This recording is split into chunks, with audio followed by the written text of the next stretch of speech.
Hello, everyone. I wanted to do a hopefully brief overview video for part 3 of the course, Immortality and Life After Death.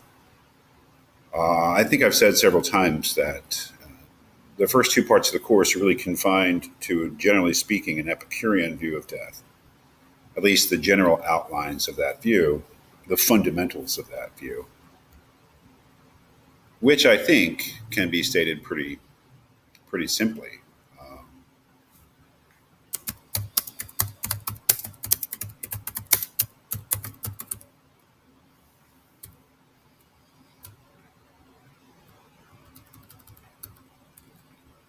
At death, we become nothing. You could put it in all sorts of different ways. He puts it best, right?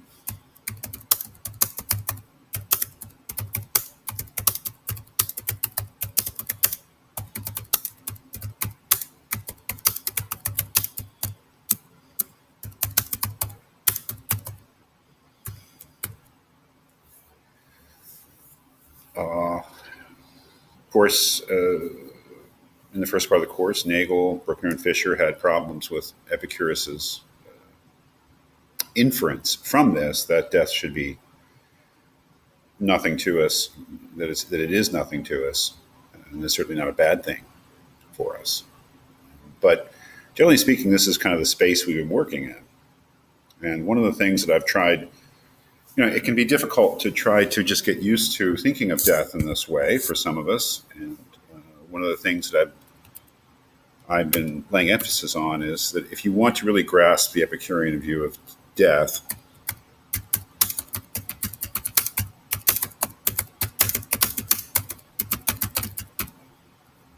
you've got to stop thinking of death as a transition.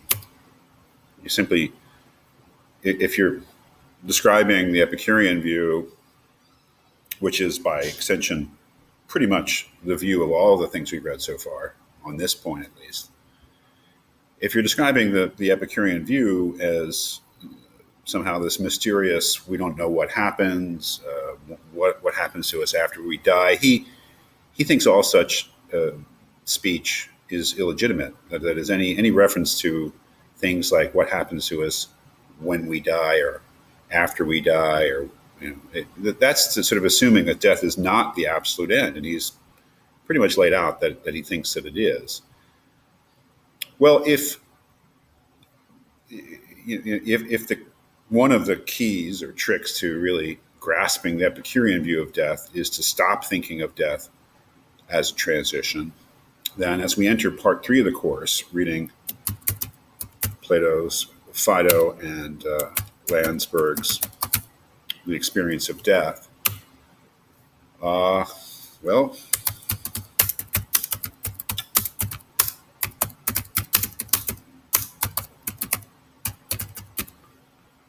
they do think of death as a transition. And anyone who believes in any kind of afterlife, that is, if anyone believes that there is a life after death, they've got to recharacterize death, or characterize it. They're not forced to start with Epicurus the way we are, but they've got to characterize death as a kind of transition. If we think of the Epicurean view in this way that I've been laying it out, there's birth, and we live on this timeline, and we live in time, always looking towards a future and always looking back at a past at any one point. Then in the Epicurean view, death is simply the end of the line. There's no more. There's no more experience. There's no more you. So the human being is absolutely finite.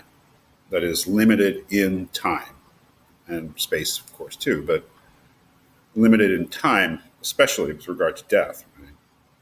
And that was such a big part of the existentialist view, the notion that to accept that limitation, to accept that finitude is necessary in order to live an authentic life. It couldn't be a more radical statement of the Epicurean position, I would say, the modern version of it in existentialism. If you are not an Epicurean, if you do believe in something like a a life after death of some sort. And you've got to continue the line. And that's where things get mysterious, right? That is, if my line here, which is a silly little line, I mean, it's just how I try to clarify these things to myself. I am born. I know that I was born. And at some point, I started on that lifeline. I started to have experiences, and I became accustomed to remembering my past at any one moment and looking forward to my future. And I will die. And I know the one thing I do know about that for sure is that my body dies, that my body remains and decays and is no longer an animate incarnation, a living thing. To describe a life after death is to somehow or another describe some sort of transition that occurs after this point D. Everyone recognizes that death is real in the sense that human beings are, at least in some respects, finite, limited. They do not go on forever in the kind of existence that we find ourselves in right now, as mere human beings. In the familiar life we have as biological creatures, that to believe in a life after death, to argue for it, is to a certain extent to describe what happens in this latter part of the line. Right? What are we after death? What could we be, and why is there any reason to believe we are anything? Again, the two writers that we'll be looking at for the next month, Plato and Landsberg, and these two major works, Plato's Phaedo, which is a fairly long dialogue, which is really, I mean, it's a wonderful work of literature. It brings in all sorts of interesting collateral philosophical questions. It has great drama, but at the center of it, it is an argument that there is something after death, that there is that human beings, in some form or in some aspect of their reality, continue after the death of the body. Paul Landsberg's long essay, The Experience of Death, is a lot of things too. It's some really profound, I would say, commentary on mortality, human experience of other people's deaths, and just incredibly important things about how awareness of death goes hand in hand with the awareness of ourselves as individual persons. But at the end of the day, it too is a kind of argument that there is a beyond, that D is not the end of the story. So the space we'll be working within for the next month is a different sort of space than the Epicurean space. It is a space that they can say, well, death is a kind of a transition.